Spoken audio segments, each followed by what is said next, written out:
Welcome to Feminist Question Time, brought to you by Women's Declaration International, which is the leading global organisation defending women's sex-based rights against the threats posed by gender identity ideology.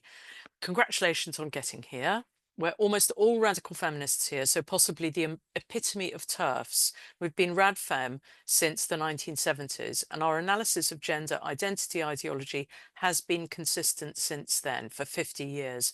So we're not surprised and we're not confused by it, and we have clear plans of what we should be doing about it. 2018, we wrote a declaration on women's sex-based rights, which has now been signed by 38,534 people from 180 countries, supported by 537 organisations.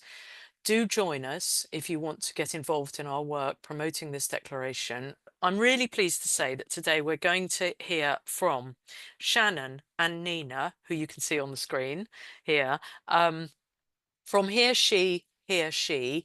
They're both from Canada. They're going to give us a roundup of news from Canada and also tell us about the fantastic activism and organisation HearSheHearShe. Then we're going to hear from Hilary Oxley from LAVA, Lesbian Action for Visibility in Aotearoa, New Zealand, who was, the organisation was excluded from a fair that LAVA had helped set up. We're going to hear from Kerri Bruss and others. Kerri's the USA country contact, who are at the USA convention in Atlanta. And then we're going to hear from Zoe Hollowood. This is a recording that I did with her yesterday. She's from Liberal Voice for Women, and after many years of not being allowed one, they got a stall at the Liberal Democrat Party conference, and she's going to tell us what happened, how they got it, and what's going on in the Liberal Party, the Liberal Democrat Party, in terms of gender identity ideology. So we're going to first hear from Shannon and Nina. Okay, so thank you so much, Shannon and Nina, and over to you to hear your news and about the brilliant organisation.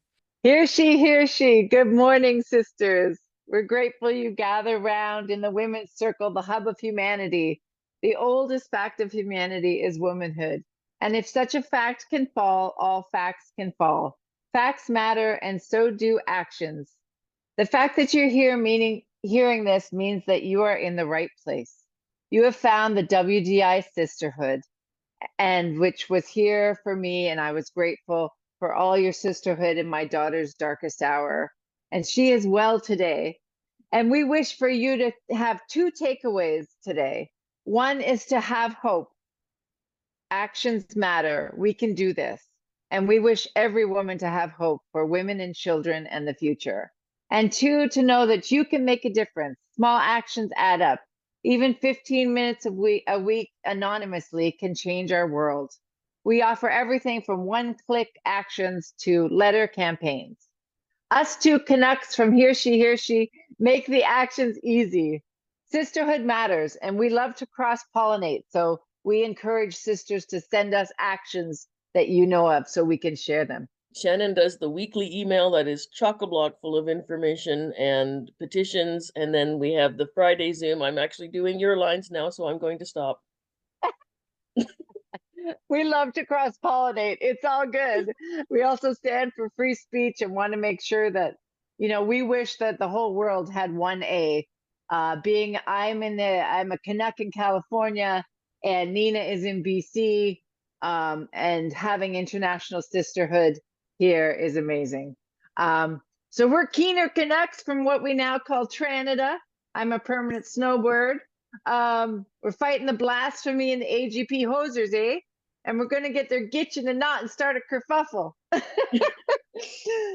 So we're fighting them in the streets, the mailboxes, online, in the press, in conversation, and in the courts. I am Shannon, a TERF mama. I was fortunate to be successful in deprogramming my daughter, and she is well. She is a young genius. Every one of us can fall, but now she's recovered, and she's entered her third year of engineering at 19.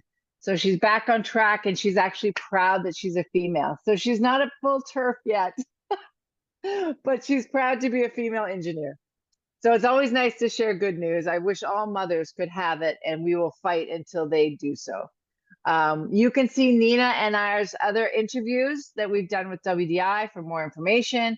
And there's lots of links in the chat. Be sure to find your sisterhood in the chat and come to the breakout rooms for more togetherness. And there's a Q&A box as well that WDI has used that we can answer as well. So our work includes, so it was 2.5 years ago. We offer anonymous actions as well as in real life actions. And we just do one, I try and make it simple, one email per week, not to overload you. And then you can go through and see what might be in your area if you're able to do in-person actions. And then there's petitions, and we do letter campaigns as well. We have really become, along with WDI, a global sisterhood of force. And we can't underestimate what each action matters. We now have a Discord, which can handle the storage. So it can handle images you want to download, our QR resource codes you can use, our letter campaigns, getting together. I also started a Twitter account, so it's at HearSheHearShe. Nina's helping me kind of try and understand that. I hope to do more now. But pamphleteering, old style, can be still very effective, like Orwell and Sophie Scholl did. We can still reach many and pique the people. We have Target, brochures specifically. So some of our past work, for example, this was a letter campaign for Cara that we did for Bill Maher. So what it is our forms include all the information people need, but you always add, even if you're dropping it at a doorstep, you add a little personal note. Hi, I'm a concerned parent in your neighborhood. Please join us to help fight. And so, because women don't know, people don't know, society still doesn't know. It's quite amazing, really. And we had written almost 400 letters to Riley Gaines and her team to remind them that we're fighting for them, and that it wasn't right, and that we support their sport. And look where she is today. So, and then we had the campaign for the Olympics, right? So we had our brochures up here, XY equals guy, always. Something to know, no intersex BS. There's no there's no third. And then we had letters, which we also wrote even to the women who got beat up by men, so that they would know we're fighting for them. I learned the hard way, but in time, that women are fighting for us and our children. Let's see, postcards against Scott Wiener, made him out to be the UK I'll know well, on the wall. The headmaster. I really think images are important, so we've made that. So some things we're doing is right now we've got to write to the UN rapporteur. We've got a TERF in-house at the UN, but she needs our letters to use to demonstrate the passion and what's going on. So she needs to have from us that we exist and that we're fighting, and what we need from her, so that she can move that through. And then there's just the basics, how to do conversation, facts that make your conversation stronger. We know that trans maidens, we call them, not handmaidens, but trans maidens really hurt our heart. Gleefully feeding our girls to the wolves and not seeing that it's just men in a dress, and you can't choose both. You have to either pick women and children or a man in a dress. And when they say they've had the surgery, means they had a boob job. Doesn't mean that they've cut below. 98% of the men don't cut. So we also have girl cots, boycotts, girl cots, so that we can vote with every dollar, with our attention, with our money, from Amazon, as I call it, instead of Amazon, Amazon to Uber, knowing what the corporate money is doing. We get one body, there's two sexes, 3 LGB. End of story, no quarter. We need to get back to our women's circle, the hub of humanity. And now I'm going to hand it over to our fabulous Nina A. She's going to cover the lawsuits, 2 of the lawsuits that HearShe is of international importance. We need to remember that the courts One, shouldn't allow compelled speech. We need to fight for that, especially in court for each suit. But these two challenge the international importance because Canada is the first to have compelled speech in common law. But two lawsuits challenge putting gender identity over women and children.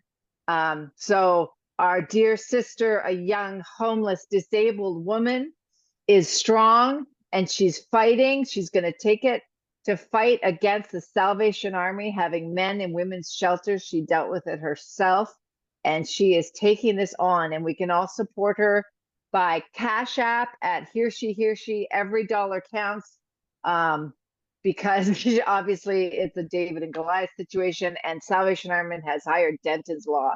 So, and then there's actually Nina fighting the government itself as well. So I will let her take over. Okay, so the first item is in with the province of British Columbia. It's not quite a lawsuit yet. It's currently a human rights complaint at the BC Human Rights Commission and Tribunal. It is against the Salvation Army, which is an organization that is 2 years older than Canada itself.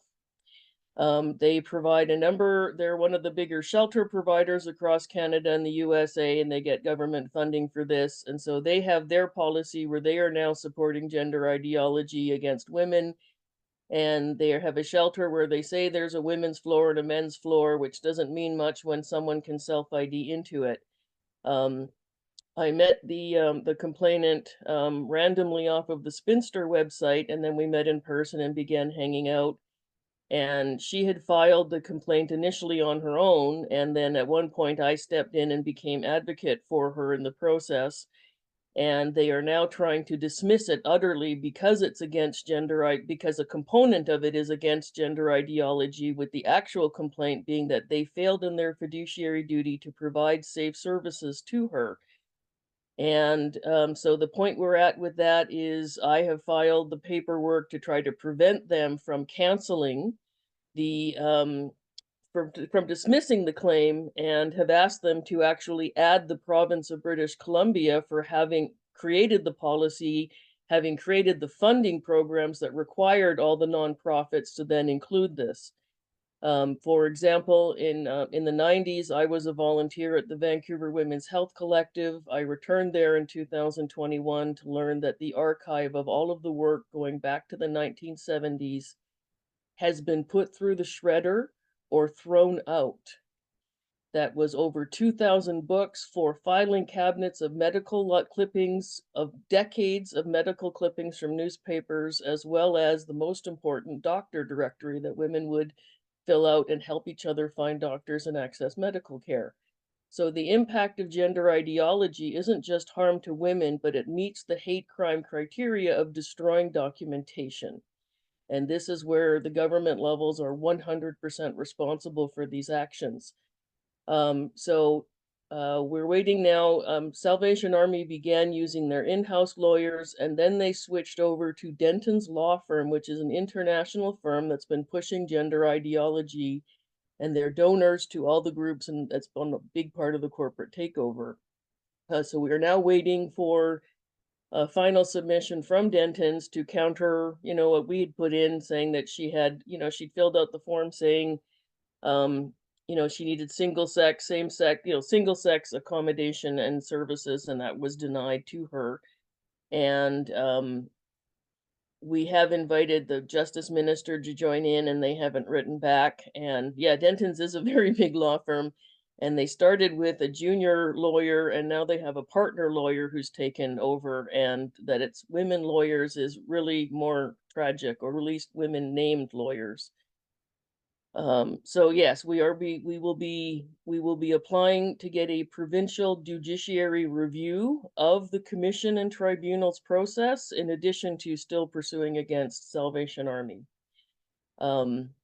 So that's the first one in BC, and the other one is my own matter, where I used to be a federal government employee, and because of being a woman, a lesbian, a then married lesbian, and I was disabled within the government.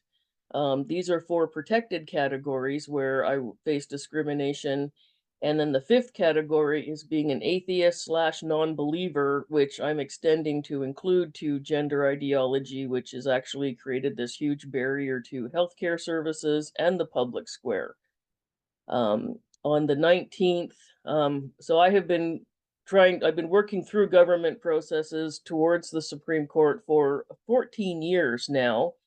And the Supreme Court Registry on August 30th sent me a letter actually giving me a file number and 30 days to refile paperwork, which I did on the 19th. So I ended up sending several packages to the Government of Canada, 2 of its private sector assignees who provide benefits, and also the union for failing to protect me. And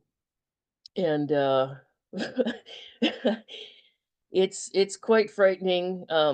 In college, when I learned about the 7 plot lines, I always wondered how, one person could go against their entire society, because how would their whole society even be aware of them? And my life has apparently answered that question.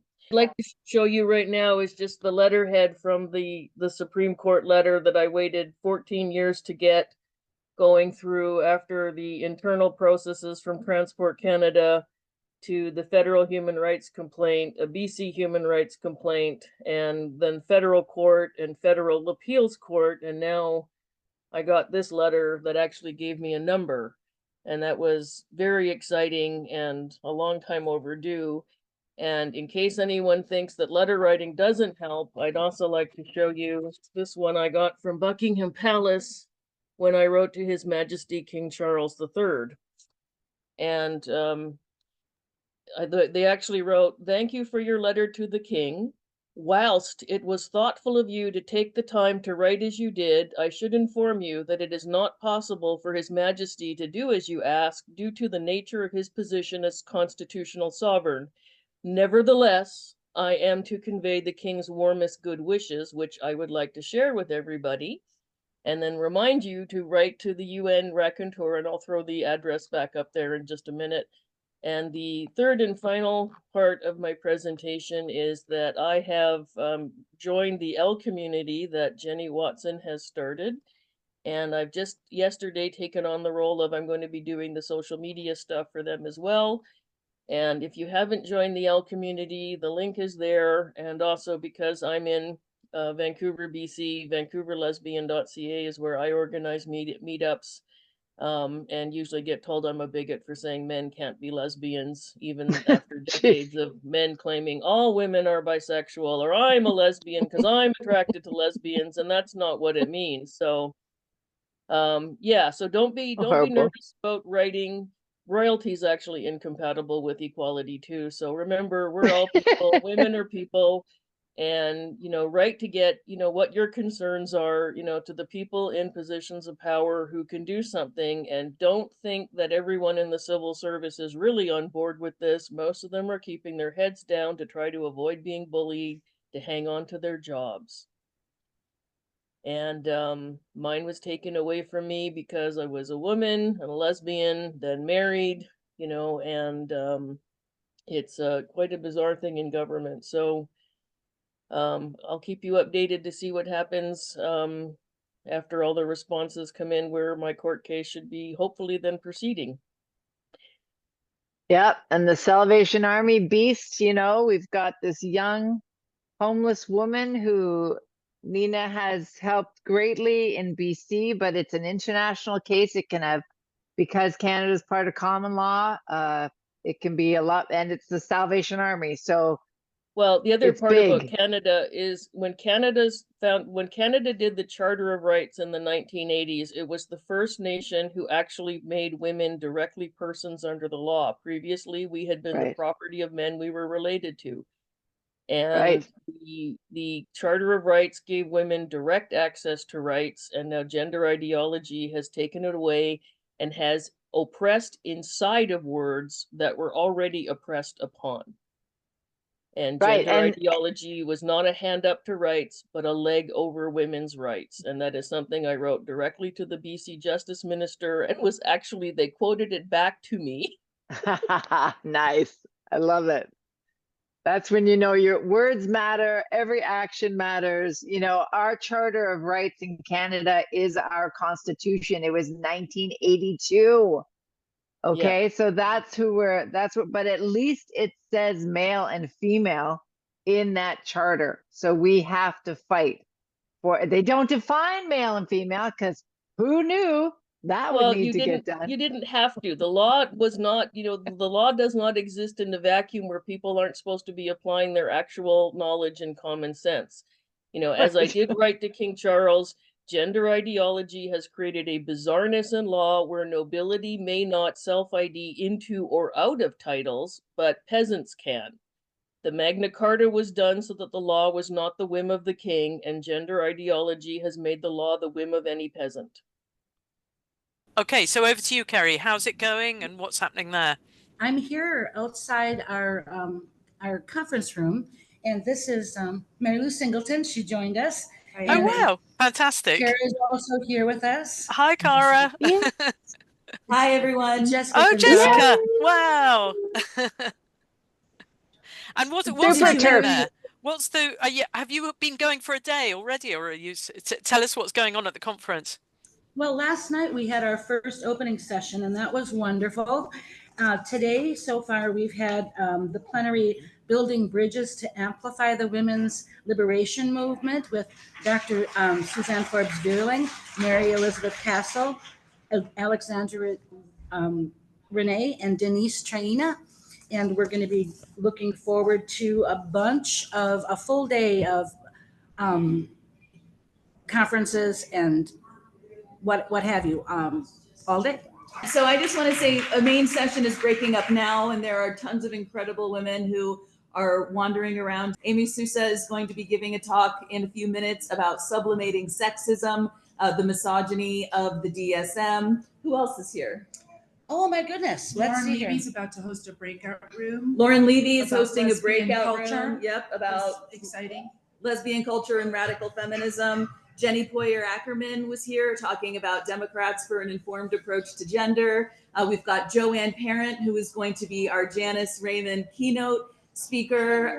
She's going to be talking about misogyny in the political left. Yeah, we've just got so many exciting things going on here. It's really great. I'm going to be talking tomorrow about the threat of fetal personhood legislation in the United States and just the abortion situation we're dealing with here in the United States. Oh, what's fetal personhood that they're making them into more of people? Sorry, it's getting loud here because the session just ended. Oh, there's Suzanne. Say hello.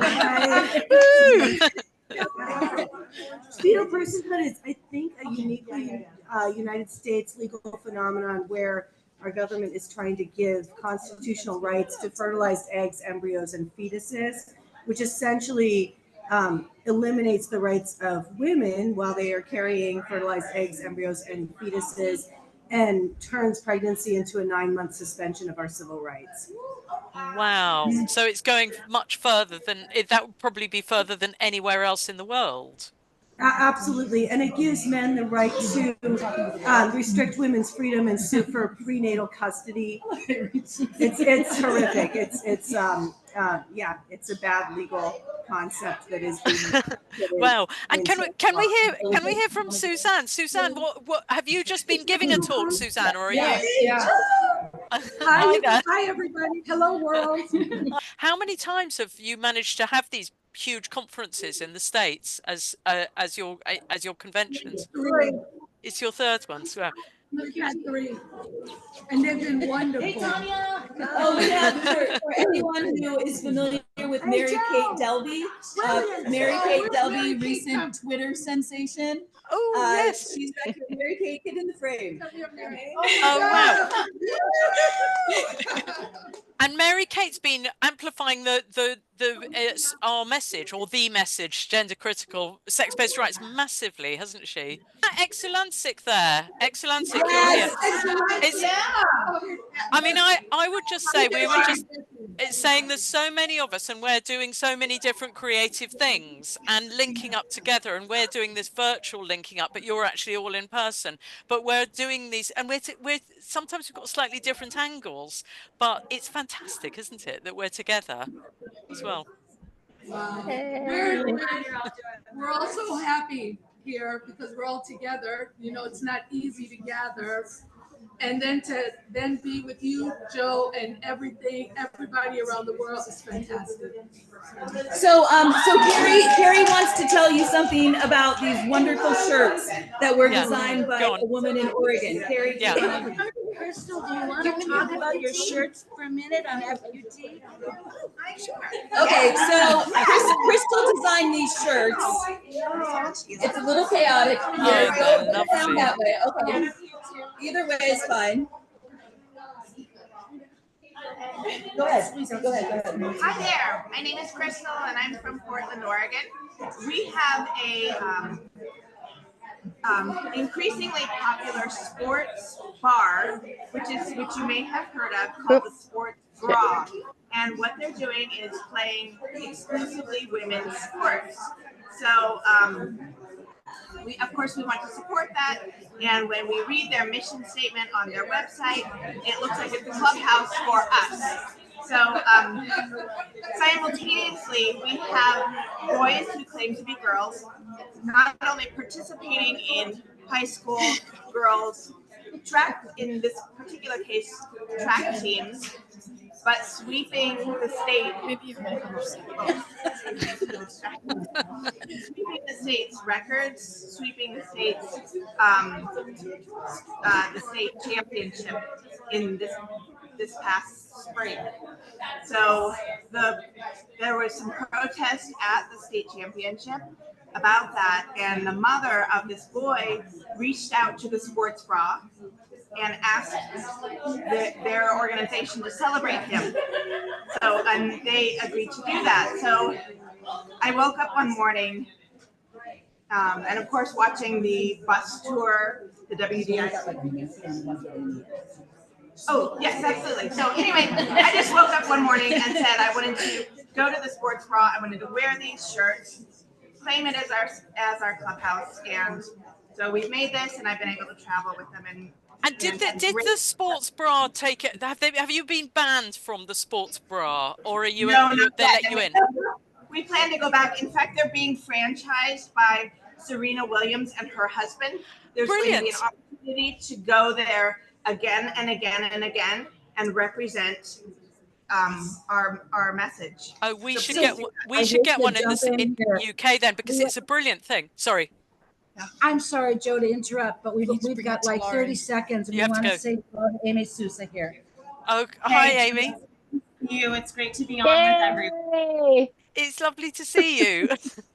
And I want to thank everyone, all my overseas friends, for all of the kind words and notes and support during my cancer and chemo. It's been so meaningful, and I feel that my internal spirits have been kept so high because of just how much love is just pouring at me. So I appreciate everyone so much. Thank you. That is fantastic. Okay. Well, I think we've got to go, Joe. Yeah. But thanks so much, everyone, for listening in, and we're happy that we were able to share a little bit of our conference with you. Brilliant. Have a brilliant time. Next year. Yeah. Yes. We'll all come next year. We're now going to get Hilary Oxley on, and Hilary Oxley is 68. Pakeha, which is white, middle-class, grassroots lesbian activist. Political inequalities are imbued within our everyday lives. Hilary is a male exclusionary lesbian feminist. Came out at 20 in the mid-70s when gay liberation had just started in New Zealand in NZ. Older lesbians were still closeted-ish, partying, yet exhilarated to protest with women, yelling lesbian out loud, and feminism was debated. And Hilary's from LAVA, Lesbian Action for Visibility in Aotearoa. I can't pronounce, I haven't done brilliantly, but you'll pronounce it better. And you're going to tell us about being excluded from the fair that LAVA helped set up. And thank you so much for being here, because it's the middle of your night. So over to you, Hilary, and welcome. Yes, it's LAVA, which is Lesbian Action for Visibility in Aotearoa, which is New Zealand. And I can tell you a little bit about LAVA. We're lesbians. We are same-sex attracted. We're not same-gender attracted, of course, and sex and gender are different. We're concerned about young lesbians who seem to be facing pressure to transition because of their gender non-conformity and because of being attracted to females. And we would like to also enjoy women-only services and lesbian-only spaces, as well as being included in the diverse rainbow community's decision-making. But that's not going to happen, but, you know, we'd like to, as we used to be able to help with. And the New Zealand Human Rights Act protects lesbians' rights specifically, but the Human Rights Commission is undermining those rights, which is a large part of the problem for us at the moment. So in 1980, we had a Lesbian Liberation Week in Wellington, the capital of this country, the capital city. And also in 1980, the National Gay Rights Coalition asked to be included in protection laws. But the Human Rights Commissioner at the time suggested to the Prime Minister that lesbians should be included in the illegal sex, like the guys. And he also told the media that some groups deserve to be discriminated against. So lesbians, gay men and bisexuals campaigned together. And that was when, you know, campaigning, of course, was not online. It was making phone calls, writing letters, turning up at meetings. There's just hundreds of letters, and all sorts of meetings were attended, including the Theosophical Society and all sorts of things. And that led to, in 1986, homosexual law reform. Excuse me. It came into law to decriminalize gay men. But the second part of that campaign to get legal protection under the Human Rights Act against discrimination for lesbian and gay men didn't happen. So in 1988, LAVA formed, and we wanted lesbians to be visible in the human rights legislation that the government was about to introduce. So LAVA was named Lesbian Action for Visibility in Aotearoa. LAVA lobbied for the word lesbian to be included in the Human Rights Bill rather than just homosexual. So now our bill says sexual orientation specifies heterosexuals, homosexuals, lesbians, bisexuals are all protected and mentioned in our human rights law. So once again, New Zealand was the first in the world.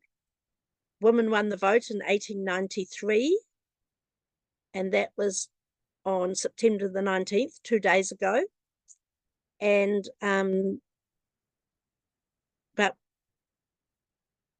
but we had problems of men wanting to invade our lesbian spaces already back in that time. So before telling you more about our situation here in New Zealand, you need to remember that lesbians are exclusively same-sex attracted. We fancy women, and we're not interested in sex of men. Unfortunately, the category lesbian is the most popular one for het men when they're watching porn. So that's quite useful to remind people of that. We don't want men satisfying their fetish by being in our lesbian company. And that includes the het men who think they're women, who are attracted to women. We're not into satisfying men's sexuality. And there have been men who have tried to join our lesbian spaces, of course. In 1974, at Club 41 in Wellington, that was the first lesbian club in Wellington. It had trouble with a young guy. I don't know what he called himself then, but he was a trans-identified male, I suppose. We were kind to him, but said no. That club was in premises that were leased from Carmen Urupe, who was a well-known transsexual. He was a businessman, a drag performer, a brothel keeper. He stood for the the mayor in Wellington in 1977. He ran coffee bars and strip clubs. And these strip clubs had mainly gay transvestites performing, dancing, and so forth, and heterosexual family men in dresses serving the drinks. And these men also were good at looking out for the safety of lesbians who turned up there, because lesbians used to go after the private gay club had closed. So there was interactions. Lesbians helped out on occasion by turning up to be the audience in the daytime when a ship was in port and they needed, sailors were going to turn up at the club, so lesbians would go along and be the audience. So we mixed together and helped each other out. The next 20 years, that's the 80s and 90s, was fun, politically active for women and homosexuals, with lesbians together with and separate from gay pride and trannies at times, but not particularly in conflict. We still mix together in nightlife city spots and annually at the lesbian and gay fairs. In 1994, Lava had trouble with a lesbian newsletter in Christchurch in the South Island. There was a man who wanted to start a lesbian support group, and he wanted to advertise it in the Christchurch lesbian newsletter. That split the community rather. So we contacted the Human Rights Commission, who said no initially and that he couldn't. And then he complained again. So the Human Rights Commission said yes, that he was allowed to do it. And then we complained again. And then they said that they can't decide. So since then, in the last 30 years, there's been no consultation between the Human Rights Commission and Lava, and that's ongoing. In 2002, there was another lesbian support group that was initiated by lesbians and refused access to a man who wanted to join. He had the okay to join from a lesbian who was a lecturer at the women's studies, or would have been gender studies by then, at the local university. But anyway, we said he couldn't. And later he became the lesbian representative for the region on ILGA, the International Lesbian and Gay Association, which was infuriating. And in 2013, the same-sex marriage was introduced in the country. And in 2018, some younger feminists, inspired by the Lesbian Rights Alliance and Get the L Out in the UK, thank you, held a banner at the front of the Pride Parade in Auckland behind the Dykes on Bikes, so right near the front. And the banner said, "Stop giving kids sex hormones, protect lesbian youth." They did a press release, which was not released, was not published anywhere, but it was on TV slightly because the gay announcers interviewed them for live TV at the parade, realizing too late what a sensible, protective and pro-lesbian message they were conveying. That was a mistake on their part, they would have thought. And so the next year, some of those same women were in the Lesbian Rights Alliance, Aotearoa, which was young lesbian activists. They had applied for some space at the Pride Festival in Wellington, and they'd had it cancelled. They complained to the Human Rights Commission, but were told by the staff there that anyone can be a lesbian. And that was in 2019. So Rainbow had become all about trans at that stage. So the next year, the young ones called a secret Pride for Lesbians meeting during Pride Week to let us older lesbians know what was happening. And that's why when Lava rejuvenated, been quiet for a while, this rejuvenation was initiated by Marg Curnow, who's the other complainant complainant for the case that, along with me, that we're taking to the Human Rights Commission. Rainbow advisory groups had got into every government department and were not representing lesbians or gays. For example, they were saying that lesbianism is same gender, not same sex attraction. And the Human Rights Commission had redefined the word woman, as have other government departments, including the Ministry for Women, saying, you know, it was anybody who thought they were a woman was a woman. So 2021, March turned into a busy time. Firstly, we had trans rights activists yelling at us when we protested at the Ministry for Women on International Women's Day. We were protesting about their definition of women, anyone. And for example, at that time, when you searched the Ministry for Women's website, there were no results for lesbian, but trans were there. So we protested outside the Ministry for Women, and our placards said things like, sex can't be changed, don't trans the gay away, protect women's rights, spaces, safety and statistics, don't skew data, biology is a fact, female is not a feeling, protect gender non-conformity and our youth. So we had great sensible placards, but nonetheless, little known to us. 2 weeks later, those who protested against us there would use that event for why we shouldn't be allowed at the fair run by Wellington Pride. So the next thing that happened in March, in the meantime, before this Pride fair, we protested and leafleted outside a Rainbow Public Service Conference at Parliament. That was the first such conference, I do believe.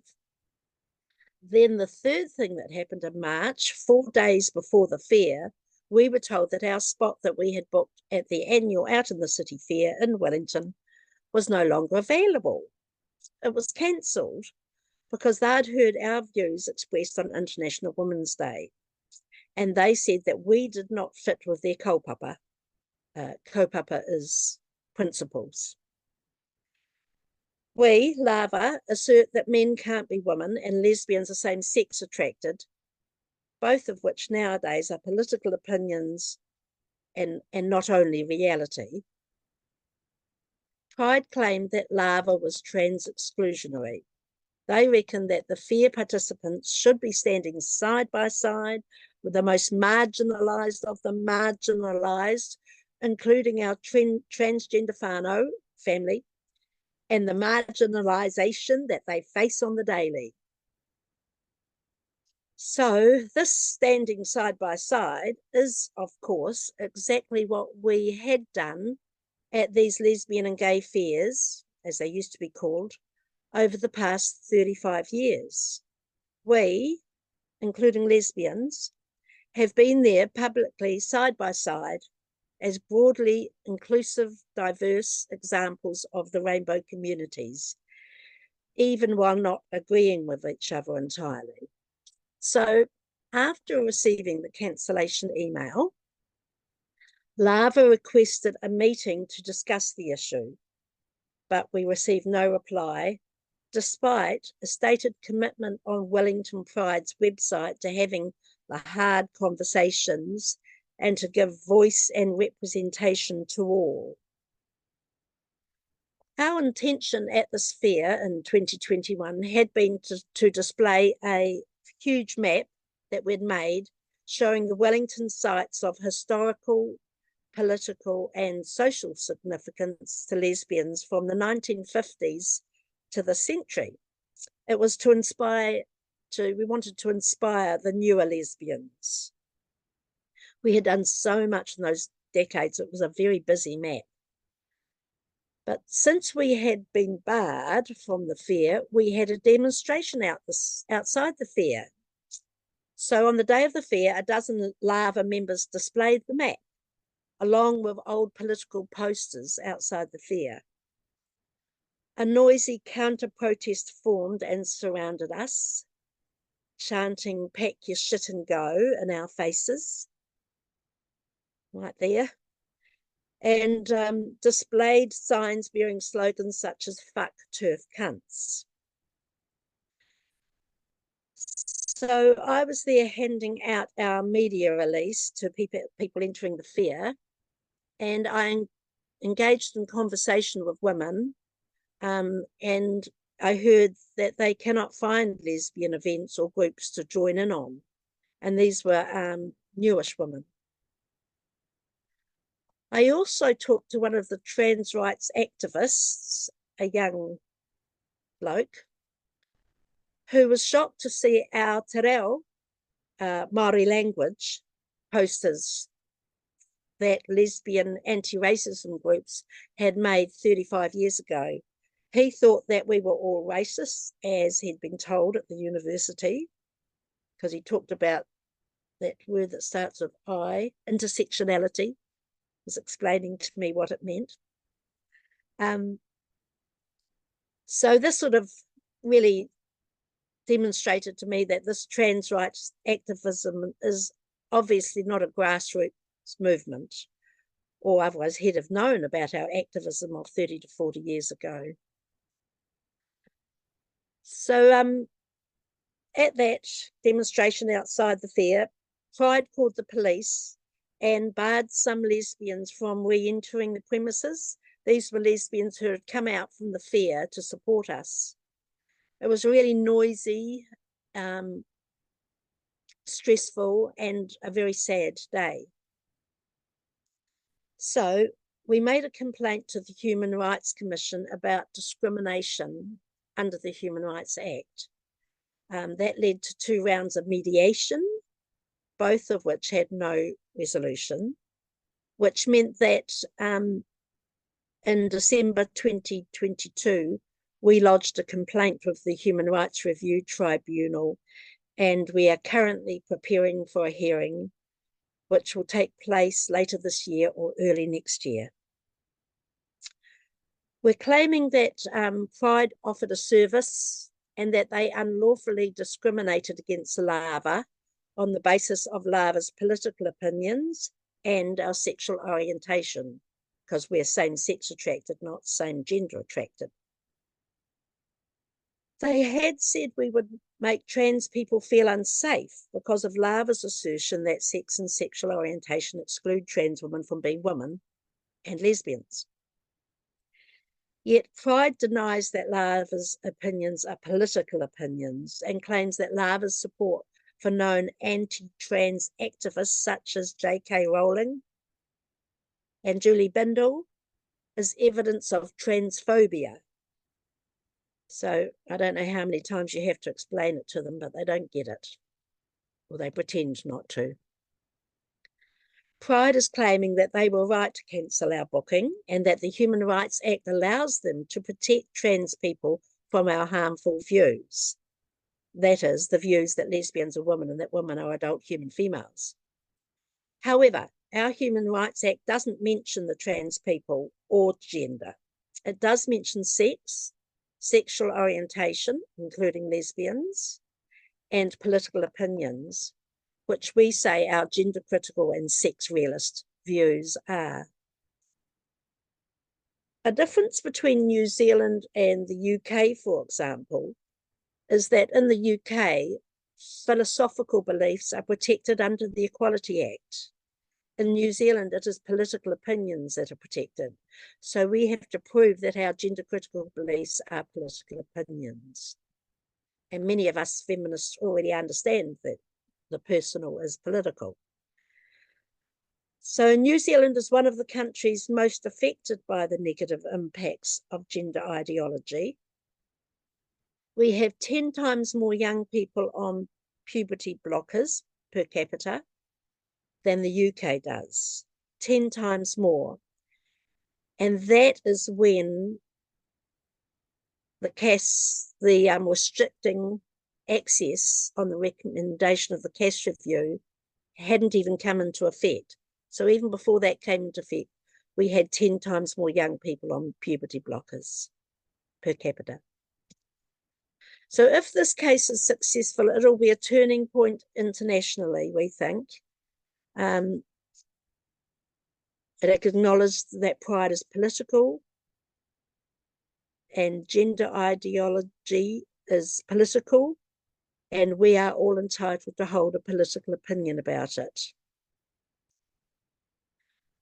We in Lava are mainly, but not entirely, but mainly unemployed, staunch lesbians who are speaking for ourselves and for those that can't or won't speak up because of their jobs or because of physical intimidation and threats of being ostracized.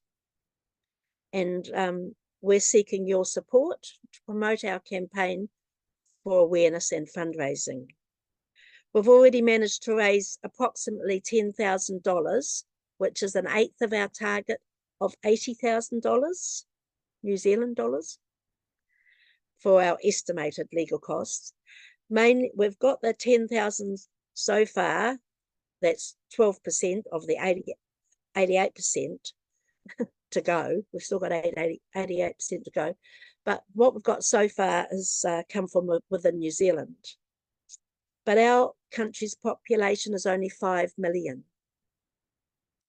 So we definitely need support from overseas to help pay our legal costs. We don't have long to raise the $70,000, which is still needed, because the 2-week hearing is likely to be either late this year or early next year. So now we're fundraising in earnest. So our website name to find out more and to donate is simple to remember, lava.nz.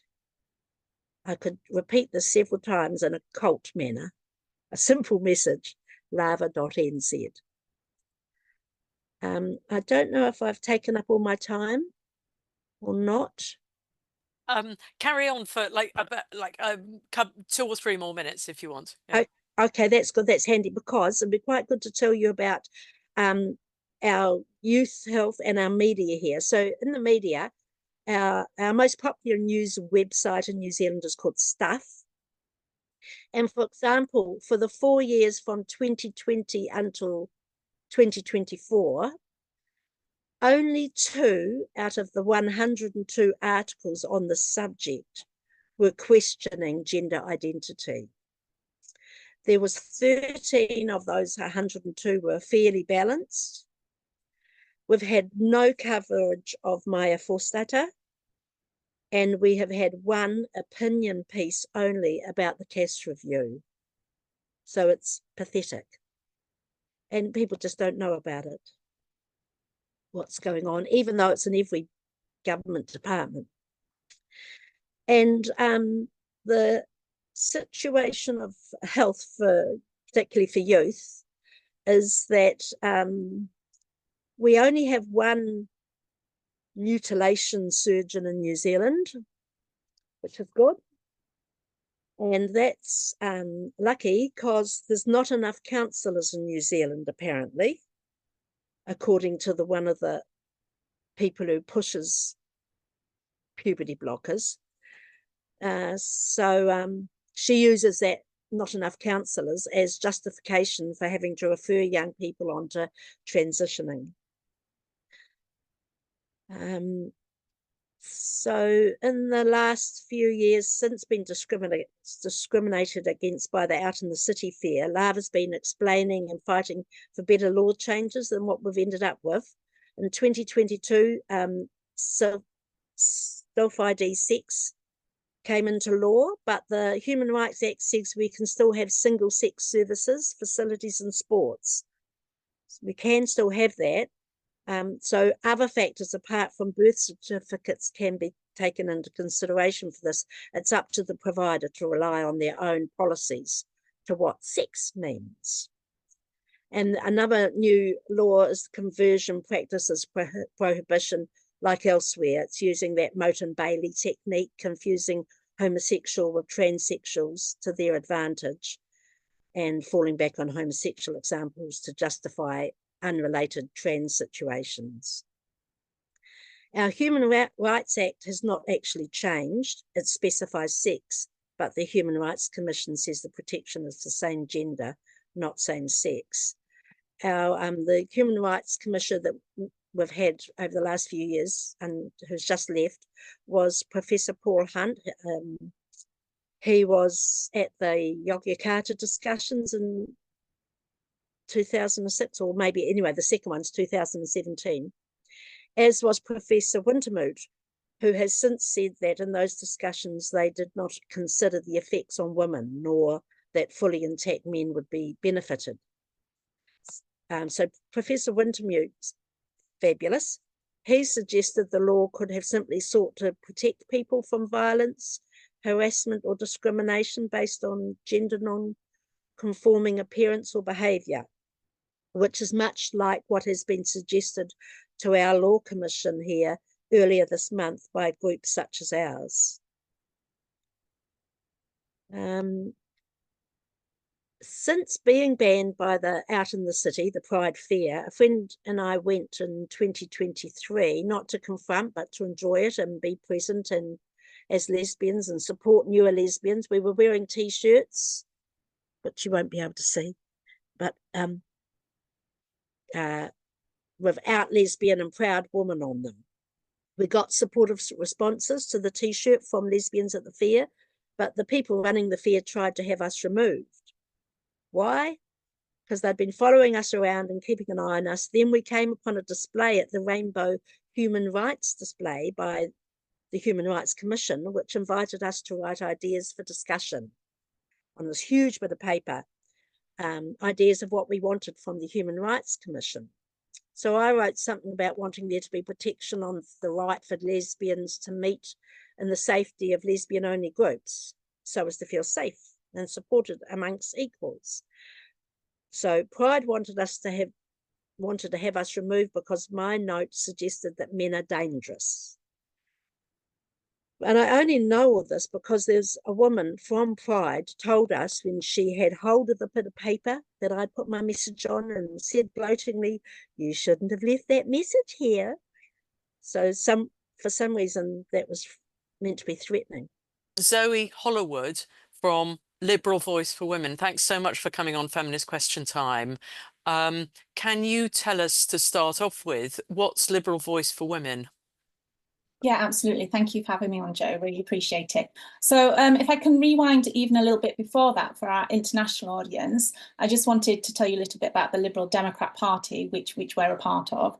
So the Liberal Democrat Party, it's a liberal party, so it does promote debate. It's no one enslaved by ignorance or conformity, all of these kind of really core principles, you know, free speech, freedom of expression, freedom of belief, they're absolutely ingrained into the party and into our constitution.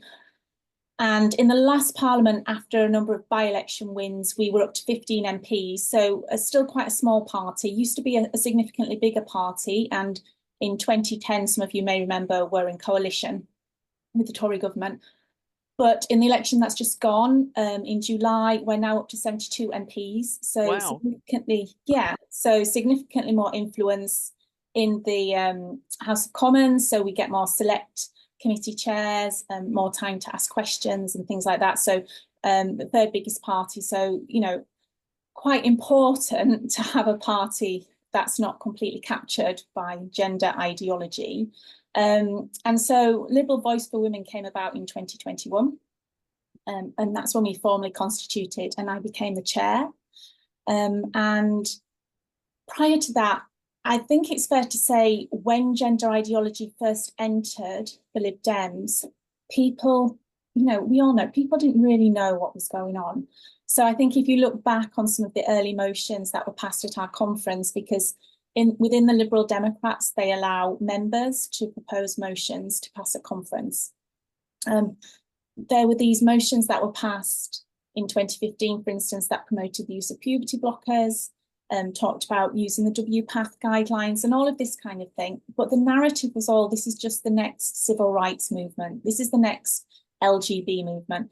And there weren't many voices speaking out against it. So I think lots of things passed and the party became captured quite easily with a few activists. And I should say, for those who know Stonewall, at one point, 4 of the Stonewall Trans Advisory Group were members of the Liberal Democrats. So, you know, a really quite active, knowledgeable lobby group was in the party, pushing forward on gender ideology.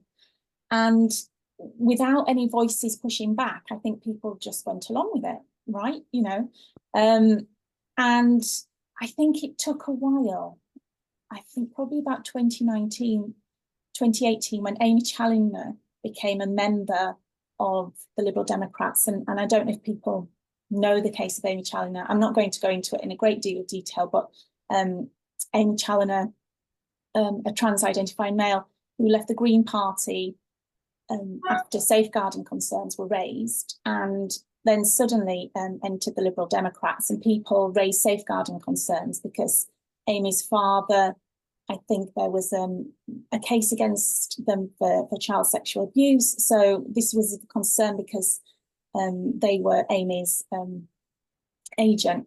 So concerns were raised, and so I think the Amy Challoner case started to raise questions, and people started asking questions on Facebook groups, and that's when they started to be able to connect with each other.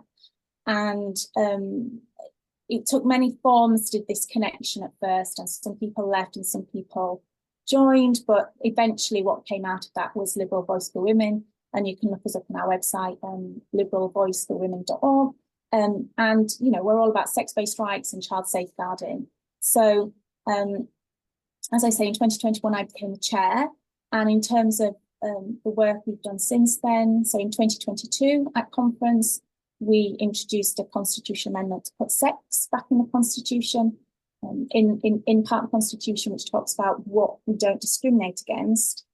At one point it said gender, and then gender identity came in as it was supposed to be an additional characteristic we didn't discriminate against, but actually what happened was gender was removed completely. So you only had gender identity. You didn't have sex at all in there. Yeah, I know. No, right. So so we produced a constitutional amendment that inserted sex, and that got passed in spring 2022 alongside putting in various other aspects of discrimination. And then in autumn 2023, conference was cancelled, the Queen died, and then in spring 2023 we tried to tackle women's quotas in the Lib Dems, because at the minute the quotas, which are supposed to be like sex-based quotas for internal committees, they allow self-ID, they allow people who identify as non-binary to be included in both categories. So it's a complete jumble, right? And is not consistent with the Equality Act and the provisions within that for positive action measures. So it was a really quite a dry amendment, but of course we got accused of genocide, of not recognising valid trans identities. The most ridiculous arguments that you can come up with were obviously thrown at us. And so actually when I got to stage to try and put this really quite dry amendment to the conference, a gentleman decided it would be better to move to next business and not even allow me to have the debate. And so I only got 2 minutes rather than 5 minutes to put the case forward. And what really surprised me is the number of MPs who came into that conference hall and voted not to allow women to speak about fairer quotas for women. Was there a vote on whether you were allowed more time, or in what way did they vote yeah, so against it? Quite an obscure piece of, you know, the standing orders. There's this one where you can ask to move to next business. So instead of allowing the full debate, so people to get up and talk about why they support the motion to constitutional amendment to amend the quotas or not, instead they just said, we don't want this debate to happen.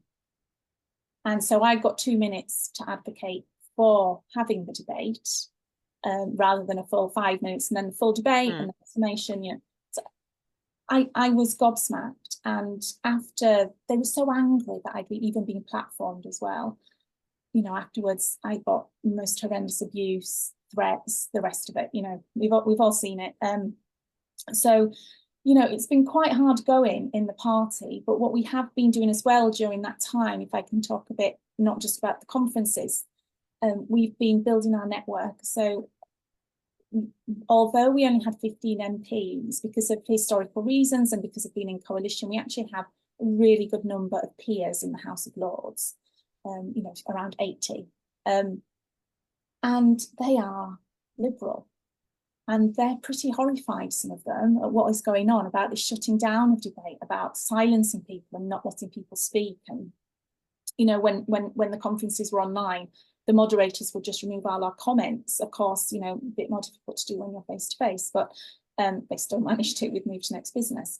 So we've been collecting together a group of MPs, and I think you've probably had other people on, like Labour Women's Declaration, or maybe Conservatives for Women, who've talked about the cross-party work we do. Yeah. So yeah, we hold cross-party meetings in the House of Lords where we bring in experts under the Chatham House rule. So and people are allowed to come from all different parties to hear from these experts, to try and educate them about the different aspects of gender ideology, and everything from sports to trans widows, you know, really quite a wide range of topics.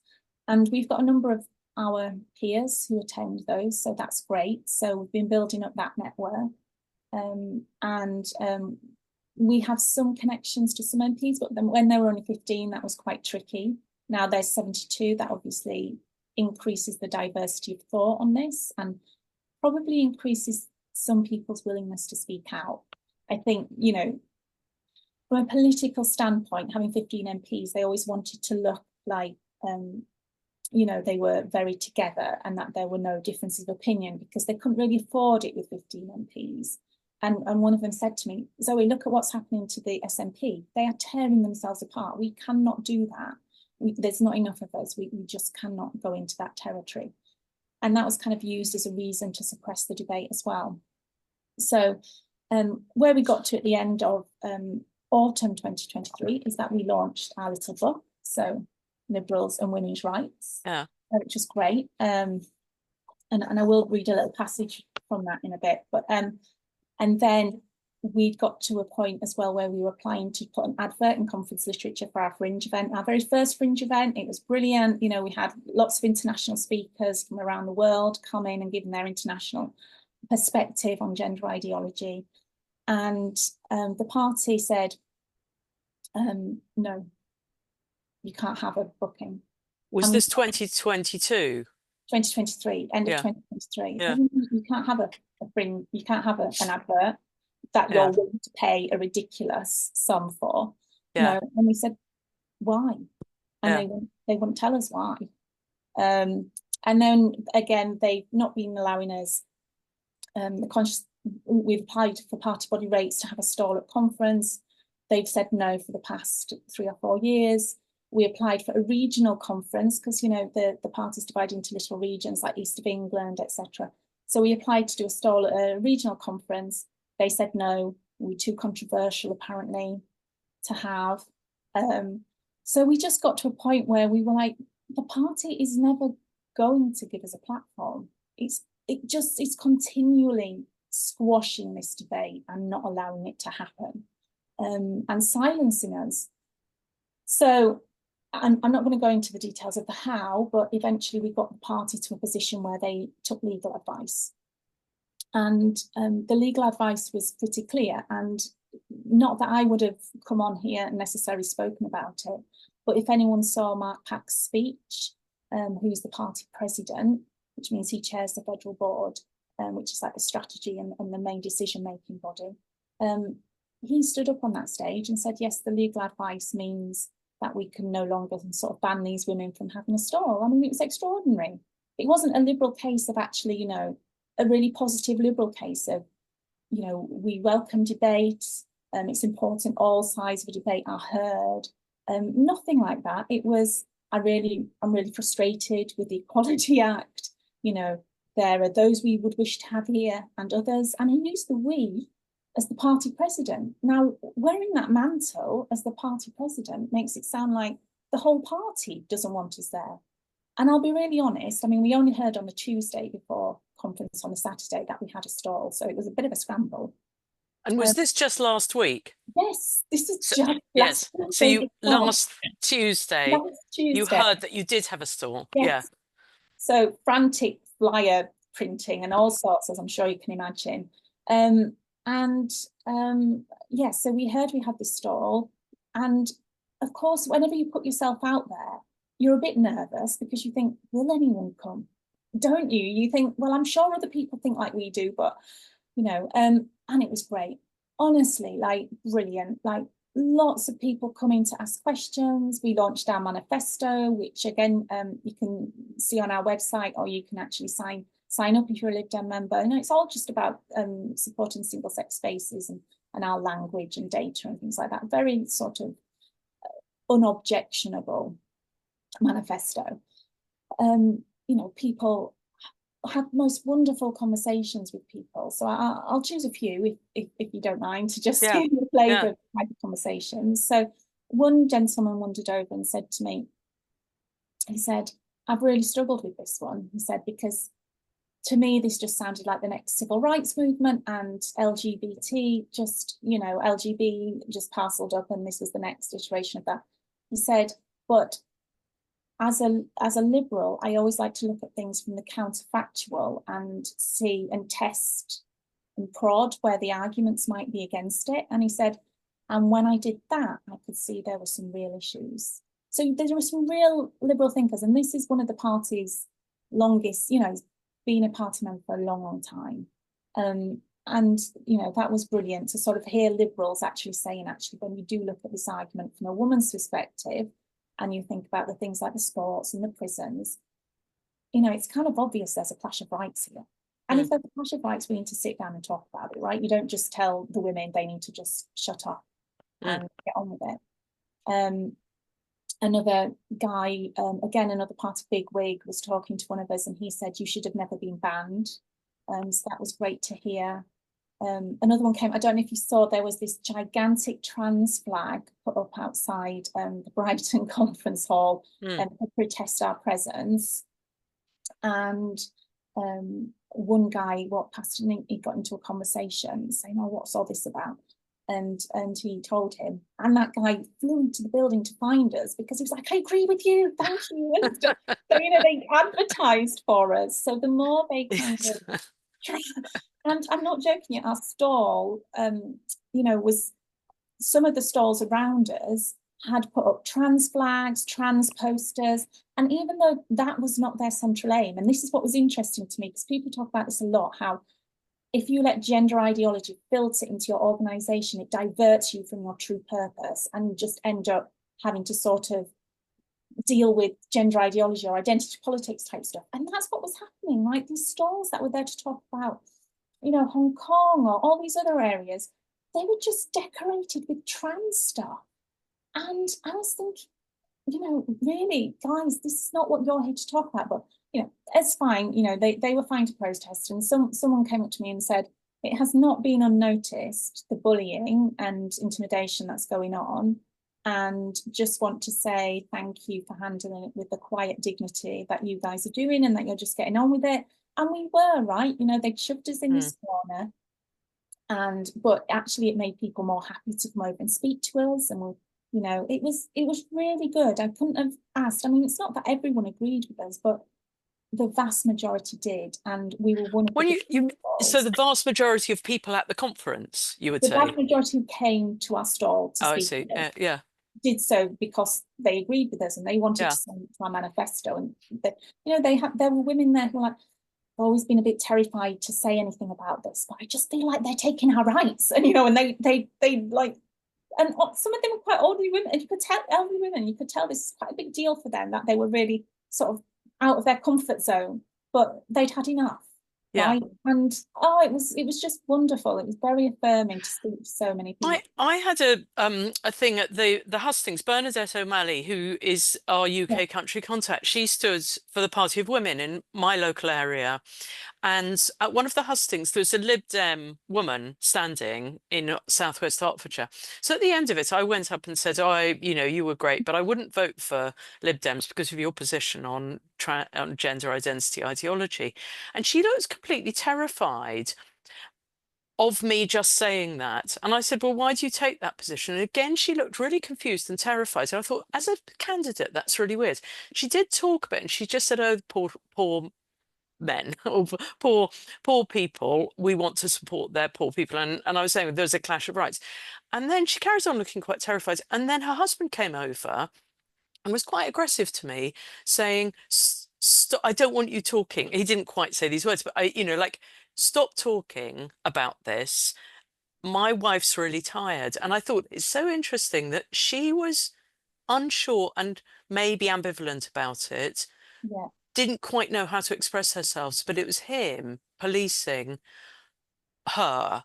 And I think there are some, so anyway, my reading of some of these places are, there are some people who are actively pro, they want this going through, they want gender identity going through, and I would say is an activist, and his wife was reasonably terrified.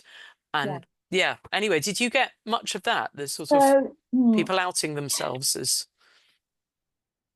Well, yeah, some people did. One woman, so our fringe event was Can We Talk, with Helen Joyce, Alma Gadao and Laura Favaro, who all had experience of in academia and not being able to talk. And basically she outed herself to one of the women by having one of our t-shirts, and she said, "I'm a little bit scared because my local party are here and they don't know what I think." And we're like, "Oh, you don't have to wear your t-shirt." She's like, "No, I'm going to do it." And equally, it was the thing with the lanyards. People were like, "No, I've had enough. I'm going." But on the flip side of that, I will just tell you. So there was the Sex Matters Lobby Day, which was the Wednesday before our conference. So Tuesday, I find out I've got a stall. Wednesday, I'm in Westminster lobbying, asking everyone else. That was the 11th of September, wasn't it? Something like that. Yeah. So I hung around in Westminster Hall when people were green carding their MPs to see how many Lib Dems came down and spoke. And actually, give them their due, a lot of Lib Dems were responsive to their constituents green carding them, and actually probably one of the most responsive parties. Maybe these new MPs, they're taking their responsibilities quite seriously to start with. So that was great to see. Anyway, there was this one particular MP, I'm not going to give their name, and the constituent couldn't be found. And so I took the opportunity to have a conversation with them. It was one of our female MPs. And I think she sort of doesn't necessarily agree with us, or maybe not yet. But I took the opportunity to basically talk about this in the context of liberalism and needing to have a conversation. And she said, yes, she said, "We're pretty good in this party about being able to talk about, for instance, Israel and Palestine." She says, "But on this particular topic, we just don't seem to be able to talk about it. People seem scared," just like you said. And I didn't want to get into it then, but I just wanted to say, yeah, that's because it's misogyny. It's because it's misogyny, right? It's women advocating for their rights, in particular in the face of males who are looking to invade their spaces and take their language. That is the vast majority of the clash of rights. And so unfortunately, there are quite a lot of misogynists in the party. I mean, maybe that's how it is in all political parties, I don't know, but it's not just on this one issue we see it. We've now got councillors coming to us to talk to us about, council leaders who've been accused of sexual harassment, and now suddenly they're finding that they've been removed from positions for advocating for the women raising these complaints. There's lots and lots going on, and I think because the misogyny has been out to breed for so long, because it's aligned itself with the identity politics, we really need to look at what's going on in the party now, because, for instance, the balance of women in the party, I think it's something like 65-35 in terms of the number of men in the party compared to the number of women. Again, that might be similar in other political parties, but it's not good enough, right? Women are 52% of the population. So what is it that we're not doing to attract women into the party, or why are women leaving as well? So, I think there are bigger issues, like you say, about people just being terrified to talk. There has been a stranglehold. For me, identity politics has created this, it's like an authoritarian entryist movement, and it creates a stranglehold on a party, and it doesn't care if it takes all the air out of that party. Its focus is gender identity politics, right? And it doesn't care about anything else. And I remember reading one of the Green Exiles recently, her blog, and it said the hijackers are flying the plane. And that's what it's like, you know. You've got people saying they just want to break the law. They want to be able to break the law and stop us speaking. I mean, the misogynists have just taken back control of the plane, and we had about 20 years like women's rights and our supporters, where we went much too far according to them, like with the safeguarding stuff. I think that they didn't like that at all. Lots of women speaking, women in positions of power. So in a way, I feel like you know, we saw some progress. We got a little bit of maybe a steer on the plane, and they've taken it back. So it's like, but it's horrific, isn't it? But they're doing it under this name of doing good, of niceness, kindness. They wear a cloak of compassion. Yeah. And I think inside it's either cowardice or misogyny, like you say, you know. So it's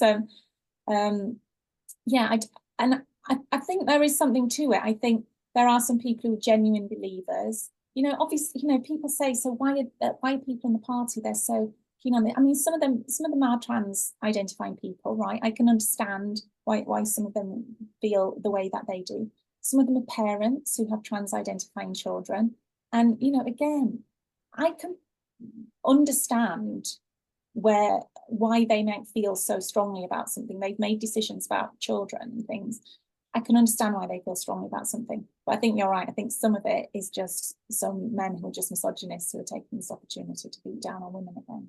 Yeah. And then, I mean, it's really, really good. And it's very, very heartening hearing from you and seeing the achievements of Liberal Voice for Women over the last few years, because it wasn't at all clear that anybody was going to achieve this much in, you know, any groups were going to achieve this much in parties.